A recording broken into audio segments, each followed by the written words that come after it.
Hi, my name is Dr. Erica Spatz. I'm a deputy editor at JACC, and I'm joined today by Dr. Daichi Shimbo. Daichi was a member of the writing committee of the High Blood Pressure Guidelines. As you know, he's a cardiologist and professor of medicine at Columbia University. He also serves in several roles across the health system as well as in the university. He's senior vice president for faculty affairs at Columbia University Medical Center.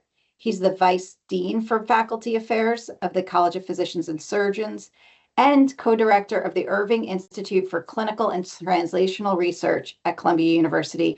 Daichi, welcome to JACC. Thank you so much for doing this interview today. Fantastic. Thanks for inviting me. We are going to be talking about out-of-office blood pressure measurement, one of my favorite areas. The guidelines give out-of-office blood pressure measurement the strongest recommendation, class 1 recommendation with the highest level of evidence A for out-of-office blood pressure measurements. Talk to us about out-of-office blood pressure measurements. Why are they so important, and why is there such emphasis on them in the guidelines? Yeah, thank you for the question. So obviously, for many decades, the traditional way of measuring blood pressure has been in the clinic or office. And I think everyone knows this. You come into the office, the clinician takes your blood pressure, either using a stethoscope, an upper arm cuff, and a sphygmomanometer. Okay, that's the traditional method. More recently, people have used the oscillometric method, which is just a push button technique. There is no stethoscope. It just looks at oscillations in the cuff and determines systolic and diastolic blood pressure. But that's the traditional way. We've learned a lot of evidence over the past several decades. Number one is that for many people, blood pressure outside of the office, it's what I call real world blood pressure, is actually very different than the blood pressure in the office. For many people, outside blood pressure is actually higher. For other people, it's actually lower than the clinic or office blood pressure. We also have a lot of evidence, lots and lots of evidence that the blood pressure outside of the office is a better predictor of cardiovascular events and mortality when you compare it to office blood pressure. So lots of evidence. So if you think about it, if the outside blood pressure is more important than the inside blood pressure in the clinic, then it would make sense that for the diagnosis of hypertension and its management, we would also need to rely on out-of-office blood pressure. So I'll give an example. If a patient comes in and the blood pressure in the office is high, and the clinician is trying to make an initial diagnosis, do you have high blood pressure?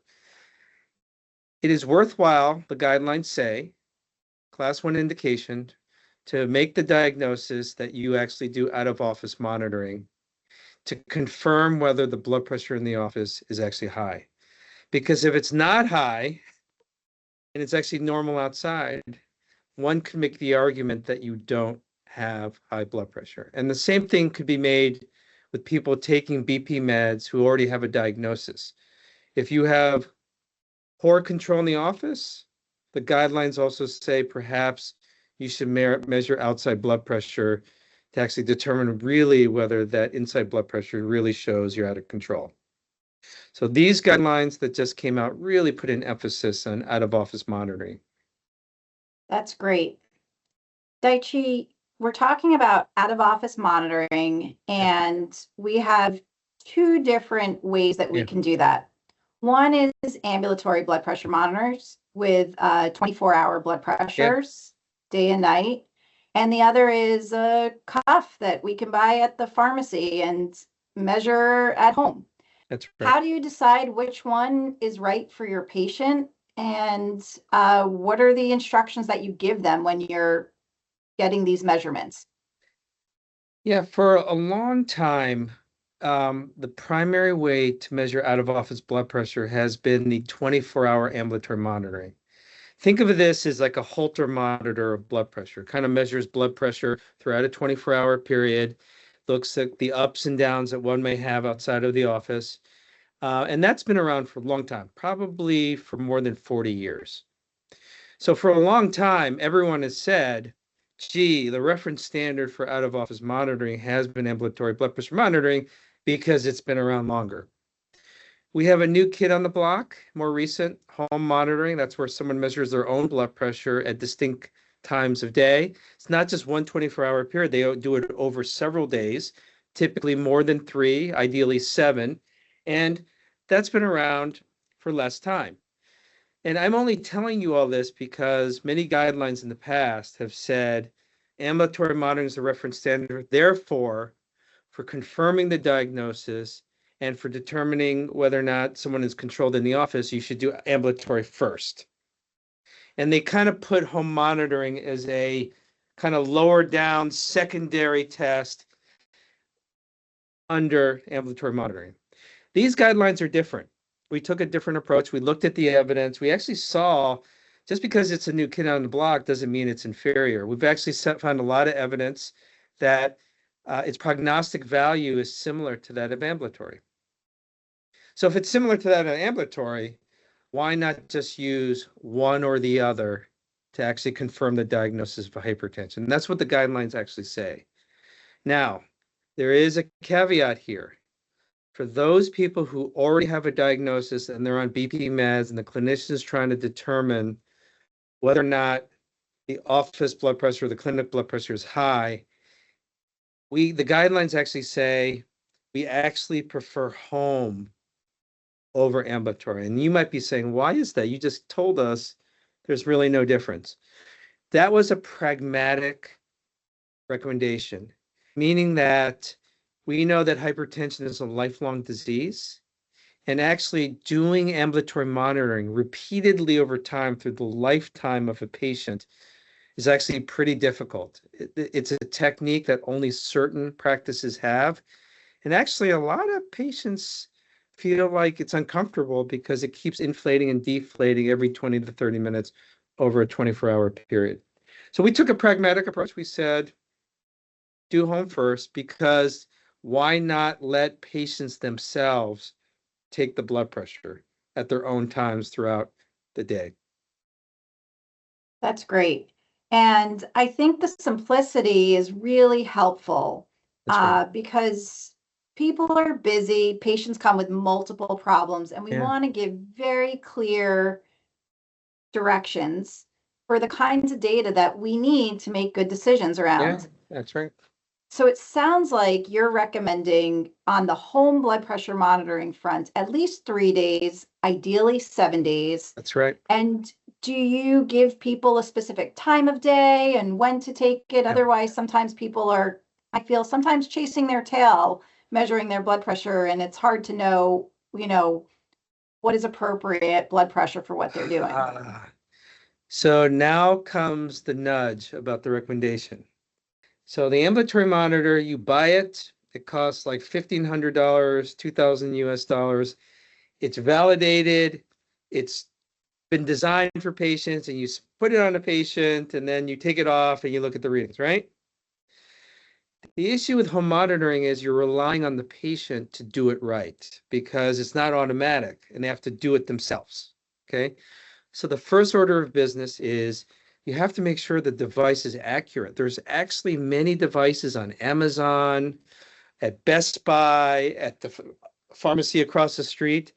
Believe it or not, they're actually sold by the FDA. The FDA has said that they're safe to be sold, but they're actually not accurate. They haven't been put through the rigmarole to actually show them to be accurate. So the first part is actually we need to educate patients and providers about which device to buy. That's number one. The second thing is actually how to do it.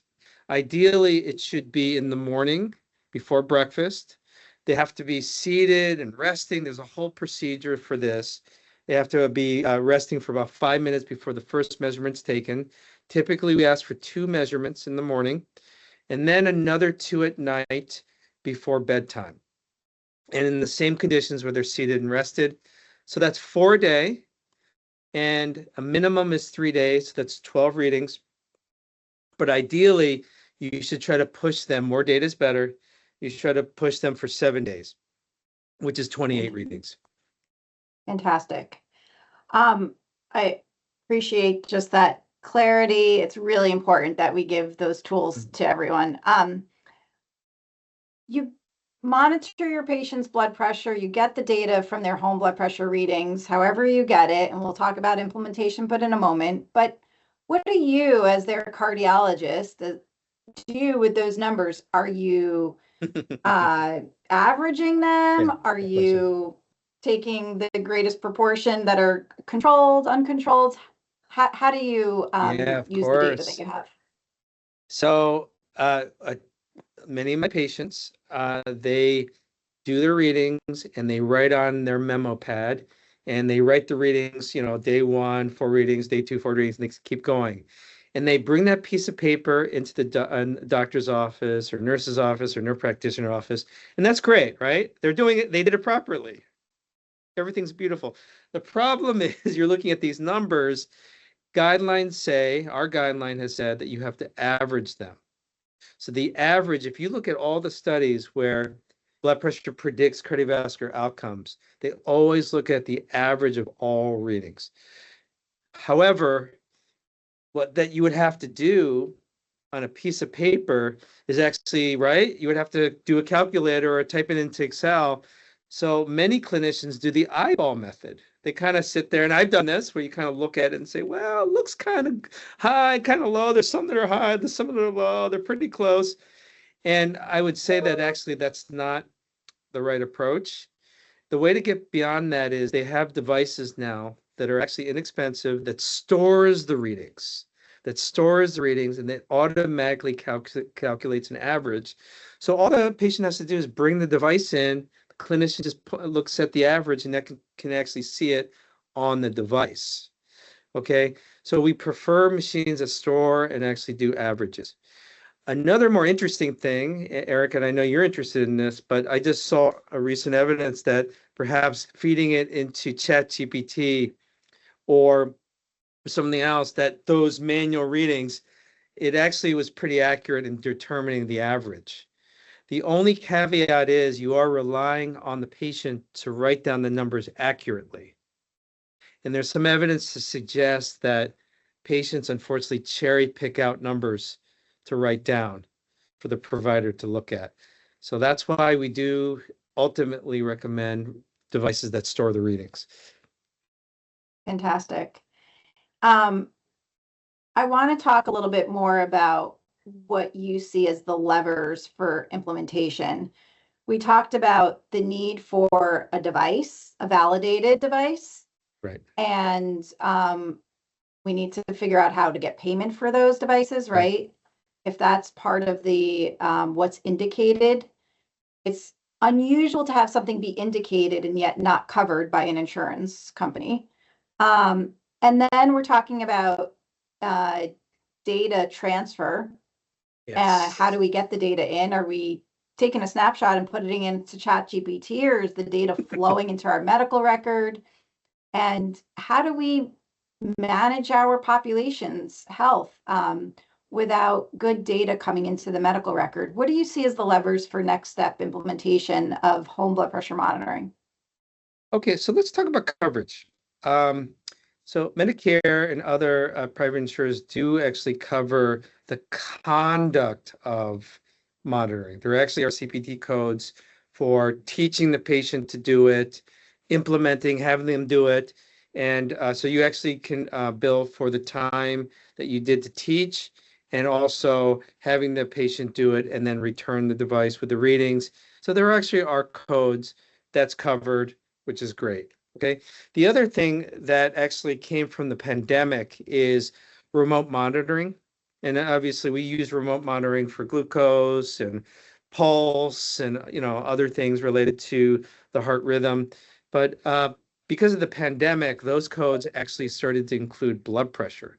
So if you were to do remote monitoring of blood pressure, you could potentially bill for that piece as well. The piece that I call the whole is the devices themselves. The devices themselves are currently not covered.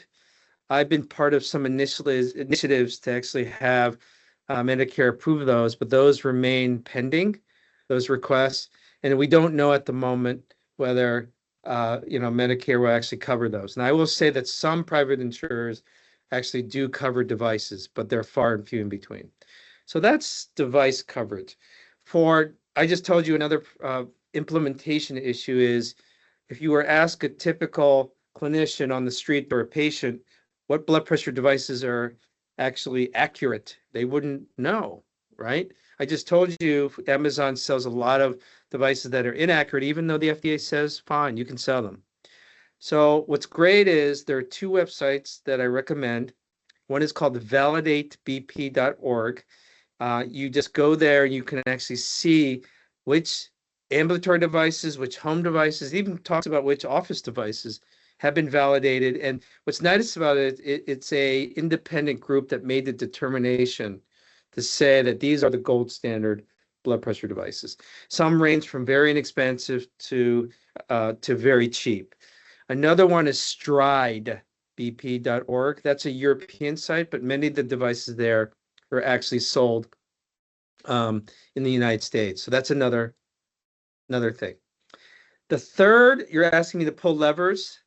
I wish the blood pressure device companies could talk to the EHR companies. They do not. They're different. And let me explain why. I have a device, I'm measuring my blood pressure, and I'm sitting at home, and I want to get it to Dr. Spatz, right? So what does it do? So I have to upload it to a cloud, and then where does it go? How does it get into Epic or another EHR? That process is poorly developed. And so there are some, I use Epic, but there are some EHR systems that actually are able to capture that data, but it's not well integrated. And what's also not well integrated is the average. Remember, I just told you that's the most important thing. So there's a lot of work to be done. I would love to get them in the same room, EHR, device companies, and maybe some cloud services and say, can we just build something so most hospitals in the United States can actually do this? Okay. The final thing I want to say, and you probably have more questions about this, is, of course, that's if you have insurance and you're going to the healthcare system, right? So how do you get these devices in the hands of individuals who are not in the medical system? There are disadvantages in that way, whether it be rural or urban. How to actually get these blood pressure devices there? There are loaner programs, but that's not enough, I think. And so I think we should be intentional about how to cover what I think is a hole in hypertension control, because a lot of evidence shows that the people at worst control are the ones who are not in the medical system. So I think that's a really big implementation challenge. And I'll just stop there. I don't want to talk your ears off. No, I think hearing from you where the major levers are and what we need to focus on is incredibly important, because hypertension is the most common and potent contributor to cardiovascular outcomes, including brain health.